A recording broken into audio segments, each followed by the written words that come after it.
Hello நண்பா. இப்போ நீங்கள் இமேஜின் பண்ணுங்கள், நீங்கள் ஒரு ஷாப்பிங் மால் போகிறீங்க. ஒரு சில மணி நேரத்துக்கு ஷாப் பண்ணிவிட்டு கொஞ்சம் டயர்டாக ஃபீல் பண்ணுறதுனால அந்த ஷாப்பிங் மாலோட ஃபுட் கோர்ட்டுக்கு போயிட்டு கொஞ்சம் ரெஃப்ரெஷ்மெண்ட்ஸை கன்சியூம் பண்ணலாம்னு நினைக்கிறீங்க. அங்கே ஒரு ஸ்டாலில் ஐஸ்கிரீமு ஃப்ரூட் ஜூஸ்லாம் விற்கிறத பார்க்குறீங்க. கொஞ்சம் டிஸ்டன்ஸ்லேருந்து பார்க்கும்போது ஐஸ்கிரீமோட விலை 100 ரூபான்னு தெரியுது, ஃப்ரூட் ஜூஸோட விலையும் 100 ரூபான்னு போட்டிருக்கிறத நோட்டீஸ் பண்ணுறீங்க. ஆனால் எதை வாங்குறதுன்னு கன்ஃபியூஸ்டாக இருக்கீங்க. ஷாப் கீப்பர் நீங்கள் கன்ஃபியூஸ்டாக இருக்கிற லுக்கை பார்த்துட்டு, சார் ஃபலூடா ட்ரை பண்ணுங்க, ஐஸ்கிரீமும் இருக்கும், நிறைய ஃப்ரூட்ஸும் இருக்கும், வெறும் 200 தான் சார், ட்ரை பண்ணி பாருங்கன்னு உங்களுக்கு ஆஃபர் பண்றாரு. நீங்களும் அதை பார்த்துட்டு ஃபேன்சியா இருக்கே, சூப்பரா இருக்கேன்னு வாங்கிட்டு வந்துடுறீங்க. ஆனா அந்த ரெண்டு பொருளை தனித்தனியா கொடுக்கறத விட ஃபலூடால பாதி பொருள் தான் தேவைப்பட்டது. இதனால கடைக்காரனுக்கு 100% ப்ராஃபிட் கிடைச்சது. நீங்களும் ஃபலூடா நல்லா தானே இருக்குன்னு சாப்பிட்டு வந்துட்டீங்க. ஆனா அந்த ஃபலூடா உங்களுக்கு பிரச்சனை கொடுக்கக்கூடிய விஷயமா இருந்தா, உங்க ஃபினான்ஷியல் கண்டிஷனே மோசமான நிலைமைக்கு கூட்டிட்டு போய் விடுற அளவுக்கு ஒரு ப்ராடக்டா இருந்தா அதை நீங்க வாங்குவீங்களா? வாங்க மாட்டீங்களே. ஆனா இந்த மாதிரி பொருட்களை தான் ஃபினான்ஸ் இண்டஸ்ட்ரியில டெய்லி நிறைய பேருக்கு வித்துட்டு இருக்காங்க. இன்சூரன்ஸும் இன்வெஸ்ட்மெண்ட்டும் செப்பரேட்டான ப்ராடக்ட்ஸ், ஆனா அதை இங்க சேர்த்து வித்துட்டு இருக்காங்க. ஐஸ்கிரீமையும் ஃப்ரூட்ஸையும் சேர்த்து ஃபலூடான்னு பேர் வச்ச மாதிரி இங்க agents money back plan, guaranteed return plan, அப்படி இப்படின்னு ஃபேன்சியான வார்த்தைங்க இருக்கிற யூலிப் அண்ட் என்டோமெண்ட் பிளானை நம்ம தலையில கட்டிடுவாங்க. ஆட்டு கூட்டத்துல நரி ஆடு மாதிரியே ட்ரெஸ் போட்டு ஏமாத்துற மாதிரி தான் இந்த பிளான்ஸ்லாம். ஈவன் இன்ஸ்டாகிராம்ல கூட ஃபினான்ஸ் இன்ஃப்ளூயன்சர்ஸ் சொல்லிட்டு சில பேர் யூலிப்ஸை ப்ரோமோட் பண்ணிட்டு இருக்காங்க. அவங்க ஆடியன்ஸ்ல சில பேர் அலர்ட்டா இருந்து இவங்க யூலிப்பை ப்ரோமோட் பண்ணிட்டு இருக்காங்கன்னு கமெண்ட்ஸ்ல சொன்னாலும் நிறைய பேர் அதனால மிஸ்லீட் ஆகுறாங்க. ஏன் ஈவன் அந்த காலத்துல இருந்தே ஏஜென்ட்ஸ் நம்மளோட அப்பாக்கள் எல்லாம் மிஸ்லீட் பண்ணதுனால அவங்க இந்த மாதிரி யூலிப்ல என்டோமெண்ட் பாலிசியை வாங்கிட்டு அவங்களோட ஃபினான்ஷியல் ஃபியூச்சர் செக்யூரா இருக்குன்னு நினைச்சிட்டு இருப்பாங்க. இது நீங்க சொல்ற மாதிரி இவ்வளவு மோசமான ப்ராடக்ட்டா இருந்தா ஏன் இதை ஏஜென்ட்ஸ் அதிகமா ப்ரோமோட் பண்றாங்கன்னு கேட்டா, அதுக்கு ரெண்டு சிம்பிளான காரணங்கள் இருக்கு. ஒன்னு, நமக்கு அந்த அளவுக்கு ஃபினான்ஷியல் அவேர்னஸ் கிடையாதுன்னு இந்த மாதிரி ப்ராடக்ட்ஸை நமக்கு ஈஸியா செல் பண்ணிடலாம்னு நினைக்கிறாங்க. இல்ல எம்ப்ளாயியா இருக்காங்கன்னா அவங்களோட சீனியர்ஸ் கிட்ட இருந்து இந்த ப்ராடக்ட்டை தான் செல் பண்ணணும்னு பிரஷர் வரும். ரெண்டாவது, அவங்களுக்கு நம்ம முன்னாடி டிஸ்கஸ் பண்ண மாதிரி அந்த ஃபலூடா லெவல் ப்ராஃபிட்ஸ் இல்ல கமிஷன்ஸ் கிடைக்கும். இந்த ஹை இன்சென்டிவ்ஸை எதிர்பார்த்துக்கிட்டு தான் இந்த ப்ராடக்ட்ஸை நமக்கு செல் பண்ண நினைக்கிறாங்க. ஆனா இந்த ப்ராடக்ட்ஸை வாங்கினா நமக்கு என்ன கிடைக்கும்? இன்சூரன்ஸ்ன்ற பேர்ல நம்மளோட ஆனுவல் இன்கமோட 2-3 வருஷம் கவரேஜ் கூட கிடைக்காது. ரிட்டர்ன், மணி பேக் கேரண்டின்ற பேர்ல பிக்ஸட் டெபாசிட்டை கூட பீட் பண்ணாத அளவுக்கு ரிட்டர்ன் பர்சன்டேஜ் கிடைக்கும். இன்ஃப்ளேஷன், அதாவது பண விக்கத்தை கூட பீட் பண்ணாத அளவுக்கு ஒரு ரிட்டர்ன் ரேட் கிடைக்கும். ஏன் இப்ப நான் இதெல்லாம் சொல்லிட்டு இருக்கேன்? பர்சனலா என்னோட அப்பா ஏதோ ஒரு ஏஜென்ட் சொல்றாருன்னு ஒரு என்டோமெண்ட் இன்சூரன்ஸ் பாலிசியை எடுத்துட்டு அவரோட ஃபேமிலியை அவர் ப்ரொடெக்ட் பண்ணிக்கிட்டு தான் நினைச்சுக்கிட்டாரு. ஆனா அது மெச்சூர் ஆகி மெச்சூரிட்டி பெனிஃபிட்டா ஒரு 2 lakhs செட்டில்மெண்ட் கிடைச்சது. ஆனா ஆக்சுவலா அதோட ரேட் ஆஃப் ரிட்டர்னை கால்குலேட் பண்ணி பார்த்தா 2% கூட வரல. அந்த ரேட் ஆஃப் ரிட்டர்னை பார்க்கும்போது இதுக்கு பருத்தி மூட்டை குடவுன்லேயே இருந்திருக்கலாமே தோணுச்சு.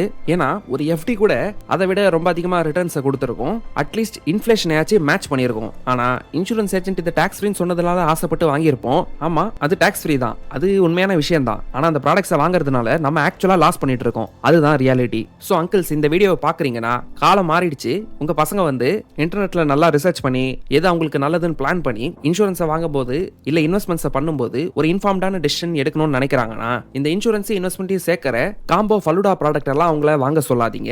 ஏன்னா யூஸ்வலா நம்மளோட அப்பாக்கள் ஏதோ அவரோட ஃப்ரெண்டோட ஃப்ரெண்டு ஒரு இன்சூரன்ஸ் ஏஜென்ட் இல்ல 20 வருஷத்துக்கு மேல எக்ஸ்பீரியன்ஸ் இருக்க பேங்க் ரிலேஷன்ஷிப் மேனேஜர்னு சொல்லி அவங்க சொல்றாங்களே நம்மள இந்த மாதிரி ப்ராடக்ட்ஸை வாங்க சொல்லி ஃபோர்ஸ் பண்ணுவாங்க. இந்த மாதிரி நீங்க வைக்கிற பிளைண்ட் ட்ரஸ்ட், அதாவது கண்மூடித்தனமான நம்பிக்கை தான் இந்த மாதிரி மிஸ்செல்லிங் நடக்க ஹெல்ப் பண்ணுது. ஸோ இன்சூரன்ஸ்ன்ற பேர்ல கேரண்டீட் ரிட்டர்ன் கொடுக்கறேன்னு சொல்லிட்டு எஃப்டியை விட கம்மியா ரிட்டர்ன் கொடுக்கற என்டோமெண்ட் பாலிசியை அவாய்ட் பண்ணுங்க.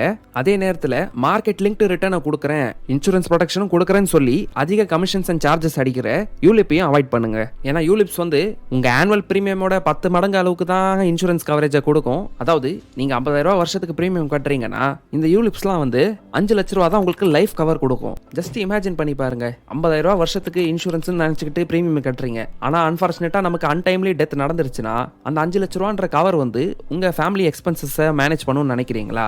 இல்ல.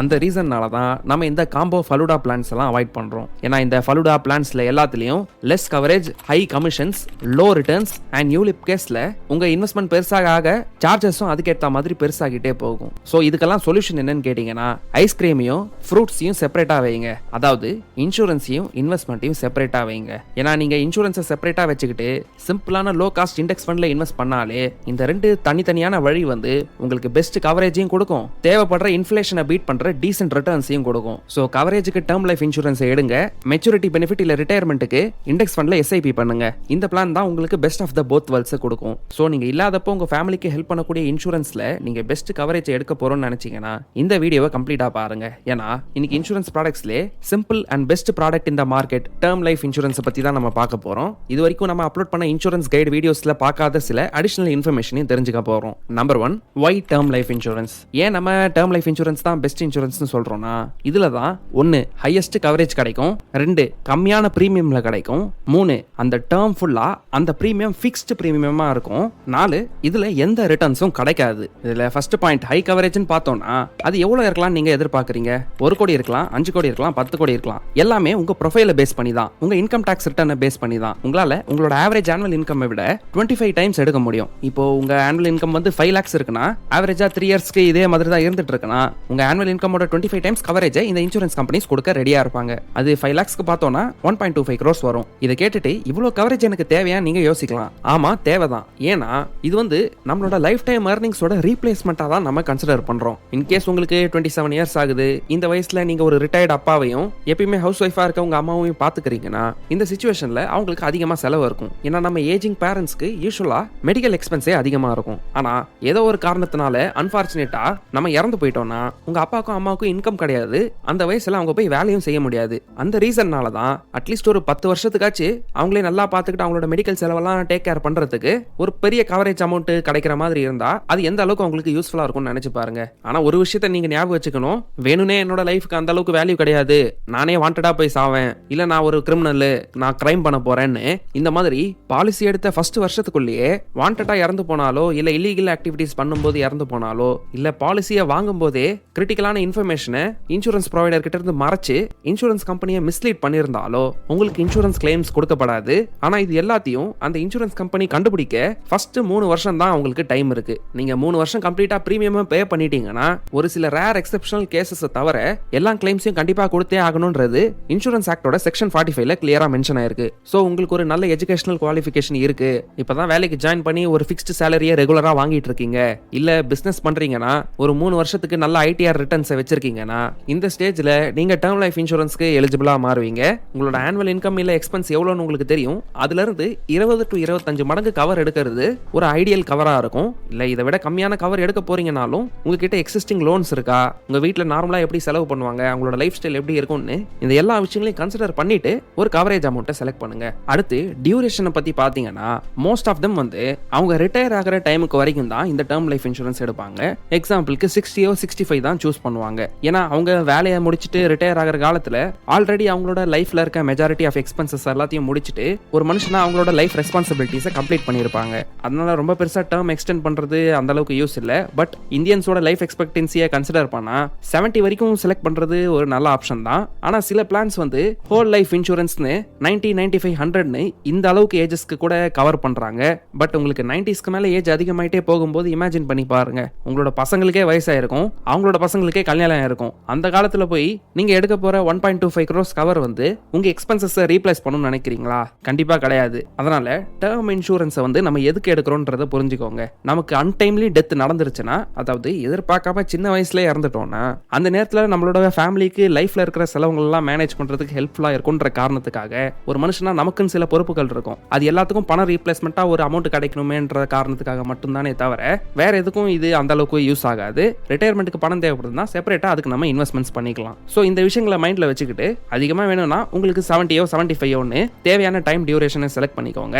ஏன்னா டியூரேஷனை எக்ஸ்டெண்ட் பண்ண பிரீமியம்ஸ் அதிகமாகிறதுக்கு சான்ஸ் இருக்கு. ஸோ இந்த விஷயத்தெல்லாம் மைண்ட்ல வச்சுக்கிட்டு இப்போ கத்துக்கிட்ட விஷயங்களை ப்ராக்டிக்கலா அப்ளை பண்றதுக்கு இந்த வீடியோட ஸ்பான்சர் பாலிசி பஜாரோட வெப்சைட்டை டிஸ்கிரிப்ஷன்ல இருக்க லிங்க்ல இருந்து விசிட் பண்ணுங்க. ஏன்னா இங்க தான் 51+ இன்சூரன்ஸ் பார்ட்னர்ஸ் கிட்ட இருந்து நம்ம கம்பேர் பண்ணி பார்க்குற மாதிரி கம்ப்ளீட் லிஸ்ட் ஆஃப் கொட்டேஷன்ஸ் கிடைக்கும். இங்க 1 crore கவர் வந்து 473 per monthல இருந்து ஸ்டார்ட் ஆகுது. இன்சூரன்ஸை எடுக்கிறதுக்கு ஏதாவது ஒரு ஏஜென்ட்டை நம்பிட்டு இல்லாம அவங்க கிட்ட இருக்க லிமிடெட் ஆப்ஷன்ஸ்ல நீங்க செலக்ட் பண்ணாம நீங்களே சொந்தமா உங்களுக்கு பெஸ்ட் பாசிபிள் பாலிசியை செலக்ட் பண்ண முடியும். இதை நீங்க ஆன்லைன்ல பண்றதுனால உங்களுக்கு 10% வரைக்கும் டிஸ்கவுண்ட்டும் கிடைக்கும். ஒரு டேர்ம் லைஃப் இன்சூரன்ஸ் எடுக்கிறது மூலமா ATC செக்ஷனை யூஸ் பண்ணி அப் டு 1.5 லட்சம் வரைக்கும் உங்களுக்கு டாக்ஸ் பெனிஃபிட்ஸும் கிடைக்கும். இங்க இன்சூரன்ஸ் எடுத்ததுக்கு அப்புறம் கிளைமும் தேவைப்பட்டா அதுக்கு 24/7 கிளைம் அசிஸ்டன்ஸ் ப்ரொவைட் பண்றதா சொல்றாங்க. சோ நீங்க இன்சூரன்ஸ் எடுக்கணும்னு நினைக்கிறீங்கன்னா எல்லா பாலிசியும் கம்பேர் பண்ணி ஒரு டிசிஷனுக்கு வரதுக்கு பாலிசி பஜார் வெப்சைட்டை டிஸ்கிரிப்ஷன்ல இருக்க லிங்க்ல இருந்து கிளிக் பண்ணீங்கன்னா இந்த பேஜுக்கு வருவீங்க. பண்ணுவீங்க. நீங்க இந்த பேஜ்ல வந்து உங்க டீடைல்ஸ்லாம் என்டர் பண்ணிட்டு இன்சூரன்ஸ் கவர் அமௌண்ட்டை செலக்ட் பண்ணலாம்னு வரப்ப உங்களுக்கு இன்னொரு ஒரு கேள்வி வரலாம். இப்போ எனக்கு 27 வயசு ஆகுது, இப்போ அன்மேரிடா இருக்கேன், ஆனா எனக்கு சில வருஷங்களுக்கு அப்புறம் கல்யாணமும் ஆகும், குழந்தையும் பிறக்கும், இப்போ என்னோட அப்பா அம்மாவை பார்த்துட்டு இருக்கேன், ஆனா அப்ப இன்னும் அதிகமான டிபெண்டன்ஸ் வருவாங்களே, ஒய்ஃப் கிட்ஸ் இவங்கெல்லாம் இருப்பாங்களே, மேபி நான் ஒரு ஹவுசிங் லோன் போட்டு வீடு கட்டுறதுக்கும் சான்ஸ் இருக்கு, இதெல்லாம் ஒரு 32-33 ஏஜ்ல பண்ணலாம்னு நினைக்கிறேனே, அந்த பாயிண்ட் ஆஃப் டைம்ல எனக்கு லோனும் அதிகமானதுனால டிபெண்டன்ஸும் அதிகமானதுனால இன்சூரன்ஸ் கவர் அதிகமா தேவைப்படுமான்னு இந்த மாதிரி கொஸ்டின்ஸ் வரலாம். எஸ், இது ஒரு வேலிடான கொஸ்டின் தான். ஆனா டேர்ம் இன்சூரன்ஸை பொறுத்த வரைக்கும் பாத்தீங்கன்னா அது வந்து ஒரு ரிஜிடான இன்சூரன்ஸ். லோ காஸ்ட் பிரீமியம் கொடுக்கும், ஆனா அந்த டேர்ம் ஃபுல்லா ஒரு ஃபிக்ஸ்ட் பிரீமியமா இருக்கும். அதுல இருந்து கிடைக்கிற கவரேஜும் பாலிசி ஃபுல்லா, அதாவது நீங்க உங்களுக்கு 65 இல்ல 70 ஏஜ் ஆகிற வரைக்கும் எடுத்திருந்தீங்கன்னா அந்த டைம் டியூரேஷன் வரைக்கும் நீங்க எடுத்த கவரை உங்களுக்கு கொடுக்கும். ஆனா சில பாலிசிஸ் வந்து லைஃப் ஸ்டேஜ் பெனிஃபிட்னு ஒரு ஆப்ஷனை ப்ரொவைட் பண்றாங்க. அது என்னன்னா, உங்க லைஃப்ல ஒரு மேஜர் ஈவெண்ட் நடக்கும்போது, அதாவது உங்களுக்கு கல்யாணம் ஆகும் போதோ இல்ல குழந்தைங்க பிறக்கும் போதோ ஒரு மேஜர் லைஃப் ஈவெண்ட் நடக்கிறப்ப இன்க்ரீசிங் கவர் ஆப்ஷனை நீங்க எடுத்துக்கலாம்னு ஒரு ஆப்ஷனை ப்ரொவைட் பண்றாங்க. சோ நீங்க ரொம்ப யங் ஏஜ்ல எடுக்கிறீங்க, ஃபியூச்சர்ல எனக்கு ஒரு 35 இயர்ஸ் ஆகும்போது இந்த லைஃப் ஸ்டேஜ் பெனிஃபிட் ஆப்ஷன் தேவைப்படலாம்னு நினைக்கிறீங்கன்னா இந்த ஆப்ஷனும் நீங்க கன்சிடர் பண்ணலாம். இல்லனா சிம்பிளா லைஃப்ல இந்த ஸ்டேஜை நீங்க ரீச் பண்றப்ப அந்த நேரத்துக்கு தேவைப்படுற அளவுக்கு இன்னொரு ஒரு இன்சூரன்ஸ் கம்பெனி கிட்ட ஒரு டேர்ம் லைஃப் இன்சூரன்ஸ் போட்டு உங்களுக்கு தேவையான கவரேஜை நீங்க எடுத்துக்கலாம். இந்த ஸ்டேஜ்ல கவரேஜா மட்டும் பெருசா வச்சாலும் டைம் டியூரேஷனை கம்மியா வச்சுக்கோங்க, ஏன்னா அப்பதான் உங்களோட மந்த்லி பிரீமியம்ஸ் கம்மியா இருக்கும். சோ இப்போ உங்களுக்கு கிளியரா ஏன் டேர்ம் லைஃப் இன்சூரன்ஸ் தான் பெஸ்ட் இன்சூரன்ஸ் அப்படிங்கிற விஷயம் உங்களுக்கு புரிஞ்சிருக்கும். ஏன்னா இந்த இன்சூரன்ஸ் மட்டும் தான் high coverage low cost fixed பிரீமியம்ல நமக்கு தேவையான அளவுக்கு பாலிசி டேர்முக்கு ப்ரொடெக்ஷன் கொடுக்குதுன்னு நம்மளுக்கு இப்ப புரிஞ்சிருக்கும். ஆனா இப்பதான் நம்மளோட மிடில் கிளாஸ் மைண்ட் செட் உள்ள வரும். சரி, நான் 70 வயசு வரைக்கும் டேர்ம் கவரேஜ் பண்ணிட்டேன், அதுக்கு மேல உயிரோட இருந்தேன்னா எனக்கு எதுவுமே கிடைக்காதா? மாசம் 1000 ரூபாய் கட்டியிருக்கேனே, 27 வயசுல இருந்து 70 வயசு வரைக்கும் கட்டியிருக்கேனே, அப்ப வருஷத்துக்கு 12,000 ரூபாய் கணக்கு பண்ணா 43 வருஷத்துல அது அப்ராக்சிமேட்டா 5,16,000 வந்திருக்குமே, அந்த அமௌண்ட் வேஸ்ட் ஆயிடும்ல அப்படின்னு நம்ம யோசிக்க ஆரம்பிப்போம். ஆனா உண்மையிலே பாத்தீங்கன்னா நமக்கு கிட்டத்தட்ட 43 வருஷத்துக்கு ஃபினான்ஷியல் ப்ரொடெக்ஷன் கொடுக்கறதுக்கு அந்த 5,16,000ன்றது ரொம்ப நியாயமான அமௌண்ட் தான். இன்சூரன்ஸ்ன்ற பேர்ல யூலிப் என்டோமெண்ட் வித் ஸ்கேம் பண்றதை விட இது 100 டைம்ஸ் பெட்டர் தான். பட் உங்களுக்கு இந்த மாதிரி பணம் வேஸ்டா போகுதுன்ற எண்ணம் இருந்தா கூட சில இன்சூரன்ஸ் கம்பெனிஸ் வந்து ஜீரோ காஸ்ட் டேர்ம் பிளான்னு ஒரு விஷயத்தை இன்ட்ரோடியூஸ் பண்ணியிருக்காங்க.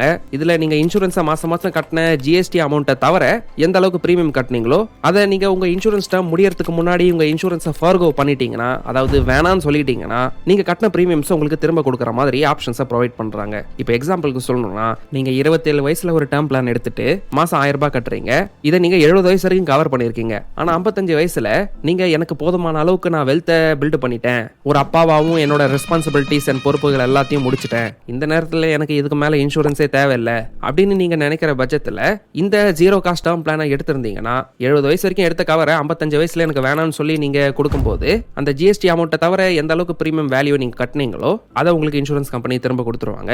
கால்குலேஷன் படி பார்த்தா 55 வயசுல இன்சூரன்ஸ் வேணாம்னு சொல்லும்போது 28 வருஷத்துக்கு பிரீமியம் கட்டியிருப்பீங்க. அப்போ 2052 வரைக்கும் கால்குலேட் பண்ணி பார்த்தீங்கன்னா அது 3,36,000 வந்திருக்கும். அதுல இருந்து அப்ராக்சிமேட்டா 18% ஜிஎஸ்டி அமௌண்ட்டை கழிச்சுட்டா அப்ராக்சிமேட்டா 2,75,000 வரும். இப்போ இந்த 2,75,000 வந்து 2052ல உங்களுக்கு பெரிய அமௌண்ட்டா இருக்கும்னு நினைக்கிறீங்களா? அவ்வளவு கம்மியான அமௌண்ட்டை அவ்வளவு டைமுக்கு அப்புறம் வாங்குறதுக்கு வாங்காமலே இருக்கலாம். இந்த ஆப்ஷன் கொடுக்குறாங்கன்னு இதை செலக்ட் பண்ணிக்கிட்டு இப்போ நீங்க மாசம் மாசம் கட்ட வேண்டிய மந்த்லி பிரீமியம்ஸ் அதிகப்படுத்திக்காதீங்க. பட் நீங்க இந்த ஆப்ஷனை செலக்ட் பண்ணதுனால மந்த்லி பிரீமியம் அதிகமாகல, அதே நேரத்தில் உங்களுக்கு கண்டிப்பா அந்த ஸ்டேஜ்ல அந்த பணம் திரும்ப தேவைப்படும் நினைக்கிறீங்கன்னா நீங்க இந்த ஆப்ஷனை உங்களுக்கு தேவைப்பட்டா செலக்ட் பண்ணிக்கலாம். ஸோ இந்த டேர்ம் லைஃப் இன்சூரன்ஸை பத்தி நமக்கு இப்போ எல்லா இன்ஃபர்மேஷனும் தெரிஞ்சதுனால இப்போ ப்ராக்டிகலா அவைலபிள் ஆப்ஷன்ஸ்ல எப்படி ஒன்று செலக்ட் பண்றதுன்னு நம்ம செக் பண்ணலாம். ஸோ ஃபர்ஸ்ட் ஸ்டெப்ல நம்மளோட ரெக்கமெண்டட் கவரை 20 to 25 டைம்ஸ் எடுக்கணும்னு சொல்லியிருந்தாலும் நமக்கு எது சரியான கவரா இருக்கும்ன்றதை தெரிஞ்சுக்க ஃபர்ஸ்ட் நம்மளோட ஹியூமன் லைஃப் வேல்யூவை கால்குலேட் பண்ணணும். என்னது ஹியூமன் லைஃப் வேல்யூவா? அதை எப்படி ப்ரோ கால்குலேட் பண்றதுன்னு கேட்டீங்கன்னா, பாலிசி பஜாரோட வெப்சைட்ல ஃபினான்ஷியல் டூல்ஸ் கால்குலேட்டர்னு ஒரு பேஜ் இருக்கு. அதுக்கு போனீங்கன்னா ஹியூமன் லைஃப் வேல்யூன்னு ஒரு கால்குலேட்டர் இங்க இருக்கு பாருங்க. அதை செலக்ட் பண்ணிட்டு இங்க ஸ்க்ரால் பண்ணிட்டு கால்குலேட் நவுன்னு கொடுத்தீங்கன்னா உங்களோட ஏஜை ஃபர்ஸ்ட் இங்க செலக்ட் பண்ண சொல்லும். முன்னாடி சொன்ன மாதிரி அந்த எக்ஸாம்பிளை கன்சிஸ்டன்டா மெயின்டைன் பண்றதுக்கு இங்க 27 செலக்ட் பண்ணிட்டு ஆனுவல் இன்கம் என்டர் பண்ணிட்டு உங்ககிட்ட எக்ஸிஸ்டிங் லைஃப் கவர் இருக்கான்னு கேட்டா இல்லன்னு செலக்ட் பண்ணிட்டு கால்குலேட் நவுன்னு கொடுத்தீங்கன்னா அங்க நம்ம ஆனுவல் இன்கமோட 25 டைம்ஸ் ஆன 1.75 crores நம்மளோட ஹியூமன் லைஃப் வேல்யூவா இங்க காட்டுது. இந்த கவர்ன்றது ரொம்ப நல்ல கவர் தான். ஆனா ஃபியூச்சர்ல உங்களோட இன்கம் இன்க்ரீஸ் ஆகி அதுக்கு தகுந்த மாதிரி உங்களுக்கு மேரேஜ் ஆகி டிபெண்டன்ஸும் அதிகமாகிட்டே போனாங்கன்னா அந்த நேரத்துல இந்த கவர் பத்தாதுன்னு நீங்க ஃபீல் பண்ணீங்கன்னா இங்க பேக் பட்டனை கிளிக் பண்ணிட்டு இங்க நோன் கொடுத்த இடத்துல எஸ் மாத்தினீங்கன்னா உங்க எக்ஸிஸ்டிங் லைஃப் கவரா அங்க நீங்க என்டர் பண்ண முடியும். உங்க ஏஜையும் அதுக்கு தகுந்த மாதிரி 35 மாத்திக்கிட்டு இன்கமும் பெர் ஆனம்க்கு 13 lakhs அப்படின்னு என்டர் பண்ணீங்கன்னா இப்போ உங்களோட அப்டேட்டட் ஹியூமன் லைஃப் வேல்யூ வந்து சில வருஷங்களுக்கு அப்புறமா 3.25 crores மாறிடுச்சு. இந்த நேரத்தில் ஏன் உங்களுக்கு 3.25 crores தேவைன்ற மாதிரி யோசிக்கிறீங்கன்னா அதுக்கும் இங்கே இந்த பட்டனை கிளிக் பண்ணீங்கன்னா ஒரு எக்ஸ்பிளனேஷன் கிடைக்குது. இதுக்கப்புறமா உங்க லைஃப்ல வரப்போற மேஜர் எக்ஸ்பென்சஸ் ஆன சில்ட்ரன்ஸ் எஜுகேஷன், அவங்களோட மேரேஜ், இந்த மாதிரி எக்ஸ்பென்சஸ் எல்லாத்தையும் மேனேஜ் பண்றதுக்கு இந்த 3.25 crores கவர் தான் உங்களோட ஏர்னிங்ஸ்க்கான சரியான ரீப்ளேஸ்மெண்ட்டா இருக்கும்னு சொல்றாங்க. ஸோ இந்த நம்பர்ஸ் உங்களுக்கு இப்போ தெரிஞ்சதுனால, அதாவது என்ன டியூரேஷன் என்ன கவரேஜ்னு உங்களுக்கு தெளிவாக புரிஞ்சதுனால அடுத்து நீங்க ரைடர்ஸை பத்தி தெரிஞ்சுக்கணும். ஒரு டேர்ம் இன்சூரன்ஸ் எடுக்கும்போது கண்டிப்பா நம்ம இந்த ரைடர்ஸ் எடுக்க கன்சிடர் பண்ணணும். First critical illness rider. நமக்கு வியாதிங்க வரணும்னு ஆசைப்பட மாட்டோம். ஆனா இந்த காலத்துல லைஃப் ஸ்டைல்னால யங் பீப்புளுக்கு ஹார்ட் அட்டாக்கும் கேன்சர் மாதிரி டிசீசஸ் வர்றதுனால அதுல இருந்து நம்மளே ஃபினான்ஷியலா ப்ரொடெக்ட் பண்ணிக்கிறதுக்கு இந்த கிரிட்டிக்கல் இல்னஸ் ரைடரை கன்சிடர் பண்றது நல்லது. ஏன்னா அன்பார்ச்சுனேட்டா நம்ம ஹாஸ்பிட்டலைஸ் ஆகி ரொம்ப நாள் ஒர்க்குக்கு போக முடியலனா அந்த நேரத்தில் பெரிய பெரிய மெடிக்கல் பில்ஸ் வந்து நமக்கு பெரிய தலைவலியா மாறிடும். இதனால இந்த கிரிட்டிக்கல் இல்னஸ் ரைடர் ஆடனா எடுத்துக்கிட்டோம்னா இந்த சம் அஷூர்டோட சேர்த்து அடிஷனல் கவரேஜா ஒரு 5 லட்சம் 10 லட்சம்னு நமக்கு எவ்வளவு தேவையோ அதுக்கு தகுந்த மாதிரி நம்ம ஒரு கிரிட்டிக்கல் இல்னஸ் கவரை எடுத்துக்க முடியும். இந்த கிரிட்டிக்கல் இல்னஸ் நம்மளோட உடம்புல டிடெக்ட் ஆயிடுச்சுன்னா அந்த ரைடர்ல எந்த அளவுக்கு அமௌண்ட்டை கவர் பண்ணிருக்கீங்களோ அதை நமக்கு உடனே பே பண்ணிடுவாங்க. ஸோ இன்சூரன்ஸ் எடுக்க போகும்போது உங்களுக்கு ஸ்மோக்கிங் இந்த மாதிரி ஹேபிட்ஸ்லாம் இருந்ததுன்னா அதை இன்சூரன்ஸ் கம்பெனி இருக்கான்னு கேட்கும்போது ஒழுங்கா டிஸ்க்ளோஸ் பண்ணிருங்க. அதே நேரத்தில் இன்சூரன்ஸ் எடுக்கும்போது டெலிமெடிக்கல் டெஸ்ட் எடுத்துக்காம பிசிக்கல் மெடிக்கல் டெஸ்ட் ஆப்ஷனை செலக்ட் பண்ணுங்க. ஏன்னா வீட்டுக்கு வந்து அவங்களே வந்து டெஸ்ட் எடுத்துட்டு போகும்போது மிஸ்டேக்ஸ் வர்றதுக்கு சான்சஸ் ரொம்ப கம்மியா இருக்கும். அதே நேரத்தில் உங்களுக்கு ஏதாவது ஹெல்த் கண்டிஷன் இருந்தா அவங்க டெஸ்ட் எடுக்கும்போதே அது தெரிஞ்சிருந்ததுனால நம்மளோட ரெக்கார்ட்ஸ் வந்து அவங்க கிட்ட கிளீனா இருக்கும். நீங்க இந்த மெடிக்கல் கண்டிஷனை மறைச்சிட்டீங்க அந்த மெடிக்கல் கண்டிஷனை மறைச்சிட்டீங்கன்னு கிளைம் நம்ம பண்ணும்போது அவங்களால சொல்ல முடியாது. அடுத்து நம்ம கன்சிடர் பண்ண வேண்டிய இன்னொரு முக்கியமான ரைடர் என்னன்னு கேட்டீங்கன்னா வெய்வர் ஆஃப் பிரீமியம் ரைடர் தான். இந்த ரைடர் வந்து நம்ம சம்டைம்ஸ் ஆக்சிடென்ட் நடந்து டிசேபிள் ஆயிட்டோம்னா இல்ல ஏதாவது கிரிட்டிக்கல் இல்னஸ் வந்துடுச்சுன்னா இதுக்கு மேல நம்மளால வேலைக்கு போக முடியல, இன்கமையும் ஏர்ன் பண்ண முடியல. அப்போ இந்த வேலைக்கு போக முடியாத கண்டிஷன்ல இன்சூரன்ஸ் பிரீமியம் கட்டாம மிஸ் பண்ணிட்டோம்னா ஒரு கிரேஸ் பீரியடுக்கு அப்புறமா நமக்கு இன்சூரன்ஸ் கவரேஜ் கிடைக்காம போயிடும். இதனால இந்த ஸ்டேஜ்ல இன்சூரன்ஸ் கம்பெனியே உங்களுக்காக பிரீமியமா கட்டணும்னு நினைச்சீங்கன்னா அந்த சிச்சுவேஷன்ல இந்த வெய்வர் ஆஃப் பிரீமியம் ரைடர் வந்து ரொம்ப யூஸ்ஃபுல்லா இருக்கும். ஸோ இன்சூரன்ஸ் எடுக்கும்போது இந்த ரைடரையும் டெஃபினட்டா கன்சிடர் பண்ணுங்க. அடிஷனலா இன்னொரு ரைடரை கன்சிடர் பண்ணோம்னா நீங்க ஆக்சிடென்டல் டெத் பெனிஃபிட் ரைடரை கன்சிடர் பண்ணலாம். ஏன்னா இந்த ரைடர் வந்து நமக்கு அன்பார்ச்சுனேட்டா டெத் நடக்கும்போது அது ஆக்சிடென்ட் டெத்தா நடக்கிறப்ப இந்த ஆக்சிடென்டல் டெத் பெனிஃபிட்டுக்கு இன்னும் அதிகமா பே அவுட் கிடைக்கணும், இன்னும் அதிகமா கொஞ்சம் கவரேஜ் கிடைக்கணும்னு நினைக்கிறீங்கன்னா இந்த ரைடரை நீங்க கன்சிடர் பண்ணலாம். நீங்க ரொம்ப ஃப்ரீக்வெண்டா வண்டி ஓட்டுவீங்க, கார் பைக்ல லாங் டிஸ்டன்ஸ்க்கு ஆஃபீஸ்க்கு போயிட்டு வருவீங்கன்னா இந்த ரைடரை நீங்க கன்சிடர் பண்ணலாம். இப்போ இதுக்கு முன்னாடி சொன்ன 3 ரைடர்ஸ்ல கிரிட்டிக்கல் இல்னஸ் தான் இருக்கிறதுலே most important, followed by waiver of premium. So இந்த 2 ரைடர்ஸை டெஃபினட்டா இன்சூரன்ஸ் எடுக்கும்போது கன்சிடர் பண்ணுங்க. ஸோ இது எல்லாத்தையும் கன்சிடர் பண்ணி நீங்க இன்சூரன்ஸ் எடுக்க போகும்போது ஒரு இன்சூரன்ஸ் கம்பெனியும் இந்த கிரிட்டிக்கல் இல்னஸை பொறுத்த வரைக்கும் டிஃப்ரெண்டா கவரேஜஸ் கொடுக்கறதுனால இந்த இன்சூரன்ஸ் கம்பெனி நல்லதா கெட்டதான்னு முடிவு பண்றதுக்கும் சில மெட்ரிக்ஸ் இருக்கிறதுனால நம்ம டைரக்டா இப்ப பாலிசி பஜார் வெப்சைட்டுக்கு போவோம், எல்லா இன்சூரன்ஸையும் கம்பேர் பண்ணி பார்த்து ஒரு டெசிஷனுக்கு வருவோம். ஏன்னா சில பாலிசிஸ்ல இருக்க கிரிட்டிக்கல் இல்னஸ் பாத்தீங்கன்னா உங்களுக்கு கிரிட்டிக்கல் இல்னஸ் டிடெக்ட் ஆன உடனே 90 days சர்வைவல் பீரியடுக்கு அப்புறம் தான் உங்களுக்கு பேமெண்ட் கிடைக்கும். சிலதுக்கு சர்வைவல் பீரியட்லாம் தேவையில்ல, 0 days போதும். கிரிட்டிக்கல் இல்னஸ் டிடெக்ட் ஆனாலே நாங்க பே பண்ணிடுவோம். ஆனா இன்சூரன்ஸ் எடுத்து சில நாள்ல கிரிட்டிக்கல் இல்னஸ் வந்தாலும் கொடுக்க மாட்டோம், அதுக்கு ஒரு 6 months வெயிட்டிங் பீரியட் இருக்கும்னு இந்த மாதிரி விஷயங்கள்லாம் மென்ஷன் பண்ணியிருப்பாங்க. ஸோ இது எல்லாத்தையும் கம்பேர் பண்ணி நீங்க உங்களோட ரெக்குவயர்மெண்ட்ஸை செலக்ட் பண்ணணும். ஸோ கம்பேரிசனோட சிம்பிளிசிட்டிக்காக ஒரு ப்ராட் ஃபில்டரை பண்ணணும்னா நீங்க ஃபர்ஸ்ட் மற்ற எல்லா இன்சூரன்ஸ் கம்பெனிஸும் அவாய்ட் பண்ணிட்டு சில reputed brands like HDFC, Max Life, ICICI and டாட்டாவை கன்சிடர் பண்ணலாம். ஏன்னா இது எல்லாமே இந்தியாவோட டாப் பிரைவேட் பேங்க்ஸோட சப்சிடரி வெஞ்சர்ஸால தான் கிரியேட் ஆகப்பட்டிருக்கு. ஈவன் மேக்ஸ் லைஃப் கூட ஆக்சிஸ் பேங்கோட ஜாயிண்ட் வெஞ்சர் தான். அப்புறம் டாட்டாவோட ட்ரஸ்ட் ஃபேக்டர் உங்களுக்கே தெரியும். ஸோ அதனால தான் இந்த மாதிரி ஒரு ப்ராட் ஃபில்டர் அப்ளை பண்றோம். ஆனா இந்த மாதிரி நம்ம டாப் பிராண்ட்ஸுக்கு போனாலும் நீங்க எப்ப இந்த வீடியோவை பார்க்கும் போதும் சில பேராமீட்டர்ஸ் நீங்க நோட்டீஸ் பண்ணியே ஆகணும். அது என்னன்னா claim settlement ratio, amount settlement ratio, high solvency ratio and required add ஆன்ஸ்லாம் இருக்கான்னு பார்த்துக்கணும். அப்புறம் கூகுள் சர்ச் மூலமா எந்த அளவுக்கு பிசினஸ் பண்றாங்க, அப்புறம் எந்த அளவுக்கு கம்ப்ளைண்ட்ஸை ரிசீவ் பண்றாங்கன்னு இந்த மாதிரி விஷயங்கள்லாம் நீங்க செக் பண்ணணும். ஒரு பாலிசியும் இன்டெப்தா கம்பேர் பண்றதுக்கு பாலிசி பஜார்ல இந்த கம்பேர் பிளான்ஸ்ன்ற பட்டனை கிளிக் பண்ணீங்கன்னா அட் அ டைம்ல 3 பிளான்ஸை நீங்க கம்பேர் பண்ற மாதிரி ஒரு லிஸ்ட்டை நம்ம கிரியேட் பண்ண முடியும். இப்போ எக்ஸாம்பிளுக்காக நம்ம டிஸ்கஸ் பண்ண HDFC, டாடா, மேக்ஸ் லைஃபை நம்ம இப்போ கம்பேர் பண்ணி பார்த்தோம்னா அதோட மந்த்லி ப்ரீமியம் எவ்வளோ வருது, மேக்ஸிமம் எந்த வயசு வரைக்கும் கவர் பண்ணுறாங்க, அவங்களோட கிளைம் செட்டில்மெண்ட் ரேஷியோ எவ்வளோ, ஆவரேஜாக அந்த ரேஷியோ எப்படி மெயின்டைன் ஆகிட்டு வருது, எந்த அளவுக்கு அமௌண்ட்டை டெத் கிளைமாக இது வரைக்கும் பே பண்ணியிருக்காங்க, ஆன்லைனில் வாங்குறதுனால நமக்கு கிடைக்க போகிற டிஸ்கவுண்ட் என்ன, பேமெண்ட் ஆப்ஷன்ஸ் எப்படி இருக்கு, பாலிசி வாங்கினதுக்கப்புறம் இந்த பாலிசி எனக்கு வேணாம்னு நினச்சிங்கன்னா அதை ஃப்ரீ லுக் பீரியட்லேயே கேன்சல் பண்ணுறதுக்கு எந்த அளவுக்கு டைம் கொடுக்குறாங்கன்னு இந்த மாதிரி டீடைல்ஸ் தான் ப்ரொவைட் பண்றாங்க. கீழே கொஞ்சம் ஸ்க்ரால் பண்ணோம்னா பிளான் ஃபீச்சர்ஸ்ல எவ்வளவு சீக்கிரம் கிளைம் செட்டில்மெண்ட் பண்றாங்க, நம்ம டிஸ்கஸ் பண்ண அந்த வேவர் ஆஃப் பிரீமியம் ரைடர் வந்து டிசேபிலிட்டிக்கு கொடுக்குறாங்களா இல்ல கிரிட்டிக்கல் இல்னஸ்க்கு கொடுக்குறாங்களா, டெத் டியூ டு ஆக்சிடென்ட்டுக்கு கவர் ஆகுதா, டிசபிலிட்டிக்கு கவர் ஆகுதா, நம்ம டிஸ்கஸ் பண்ண ரைடர்ஸ்க்குலாம் கவர் ஆகுதா, பிரீமியம் ஸ்கிப் பண்ண ஆப்ஷன்ஸ் கூட இருக்கான்னு இதெல்லாம் நமக்கு கம்பேரிசன் லிஸ்ட்ல கிடைக்குது. இன்சூரர் டீடைல்ஸ்ல எவ்வளவு காலமா இந்த இன்சூரன்ஸ் கம்பெனி இருக்கு, அதோட சால்வன்சி ரேஷியோ எவ்வளோ, பிரச்சனைன்னு கஸ்டமர் சொன்னா அந்த பிரச்சனைகளை எந்த அளவுக்கு சால்வ் பண்றாங்க, பிசிக்கலா எத்தனை பிரான்ச்சஸ் வச்சிருக்காங்கன்னு இந்த மாதிரி எல்லா டீடைல்ஸும் நம்மளால கம்பேர் பண்ணி பார்த்து ஒரு டிசிஷனை எடுக்க முடியும். இதுல எது எதெல்லாம் பெஸ்டா இருக்கோ அதை ஹைலைட்டும் பண்ணி நமக்கு கிளியரா புரிய வைக்கிறாங்க. இன்கேஸ் இதுக்கு மேலேயும் நீங்க பாலிசி டாக்குமெண்ட்ஸ்ல டீடைலா படிச்சு ஒன்னொன்னுலயும் என்னென்ன இருக்குன்னு தெரிஞ்சுக்கணும்னு நினைச்சீங்கன்னா ஃபர்தரா ஏதாவது ஒரு பாலிசியை நீங்க செலக்ட் பண்ணிட்டு அதோட ப்ரௌசர்ஸை டவுன்லோட் பண்ணி பார்க்கலாம். இல்ல டாப் ரைட் கார்னர்ல இருக்க இந்த பட்டனை கிளிக் பண்ணீங்கன்னா பாலிசி பஸாரோட எம்ப்ளாயிஸ் கிட்ட பேசி அந்த பாலிசியை பத்தி நல்லா அண்டர்ஸ்டாண்ட் பண்ணிக்கிட்டு உங்களோட டிசிஷனை நல்லா யோசிச்சு எடுக்கலாம். ஏன் இந்த கம்பேரிசன் லிஸ்ட் உங்களுக்கு வாட்ஸ்அப்ல தேவைப்பட்டா கூட இந்த பட்டனை கிளிக் பண்ணி வாட்ஸ்அப்ல அந்த கம்பேரிசன் லிஸ்ட்டை நீங்க வாங்கிக்கலாம். இப்படி இம்பார்ட்டன்ட் பாயிண்ட்ஸோட கம்பேரிசன் லிஸ்ட்டை மட்டும் பார்த்துட்டு உடனே எந்த பாலிசியும் செலக்ட் பண்ணிடாதீங்க. இந்த பிளானோட ப்ரௌசர் டாக்குமெண்ட்ஸையும் டவுன்லோட் பண்ணி படிச்சுட்டு இல்ல at least no your plan in 2 minutes நீங்க கொடுத்திருக்க டீடைல்ஸ் யாச்சும் கோ த்ரூ பண்ணிட்டு ஒரு வாரம் 2 வாரம் நல்லா டைம் ஸ்பெண்ட் பண்ணியே ஒரு நல்ல டிசிஷனா எடுங்க. ஏன்னா இந்த மாதிரி டேர்ம் லைஃப் இன்சூரன்ஸ் எடுக்கிற ஆக்டிவிட்டியை உங்களோட வாழ்க்கையிலேயே ஒரு தடவையோ 2 தடவை தான் செய்ய போறீங்க. கடகடன் அவசரப்பட்டு முடிவெடுக்காம ஒரு விஷயங்களையும் கம்பேர் பண்ணி பார்த்துட்டு ஒரு இன்ஃபார்ம்டான ஸ்மார்ட்டான டிசிஷன் எடுங்க. ஏன்னா இந்த ஒரு டிசிஷன் வந்து உங்க லைஃப்ல ஒரு பெரிய ப்ரொடெக்ஷன் அண்ட் செக்யூரிட்டியை கொடுக்கும். நீங்க இந்த வீடியோவை எந்த டைம் பீரியட்ல பார்த்தாலும் சரி, அப்ப இருக்க latest plans and quotations compare பண்ணி பார்க்கிறதுக்கு பாலிசி பஸாரோட வெப்சைட்டை டிஸ்கிரிப்ஷன்ல இருக்க லிங்க்ல இருந்து செக் பண்ணி பாருங்க. உங்களுக்கு இந்த வீடியோ பிடிச்சிருந்தா லைக் பண்ணுங்க, கமெண்ட் பண்ணுங்க. இன்சூரன்ஸ் எடுக்கணும்னு நினைக்கிற உங்களோட ஃப்ரெண்ட்ஸ் அண்ட் ஃபேமிலி மெம்பர்ஸ்க்கு இந்த வீடியோவை ஷேர் பண்ணுங்க. யூலிப் பிளான், என்டோமென்ட் பிளான்லாம் எடுத்து இல்ல அதை நிறைய பேர் ப்ரோமோட் பண்ணிட்டு இருக்கிறத பார்த்து மிஸ்லீட் ஆகாதீங்க. சேனல்ல இருக்க அதர் இன்சூரன்ஸ் ரிலேட்டட் வீடியோஸை பார்க்க இந்த பிளேலிஸ்ட்டை செக் பண்ணி பாருங்க. சேனலுக்கு இன்னும் சப்ஸ்கிரைப் பண்ணலாம், சப்ஸ்கிரைப் பண்ணிட்டு எங்களை இன்ஸ்டாகிராம் அண்ட் டெலிகிராம்லயும் ஃபாலோ பண்ணுங்க. கடைசியா தேங்க்யூ ஃபார் வாட்சிங்.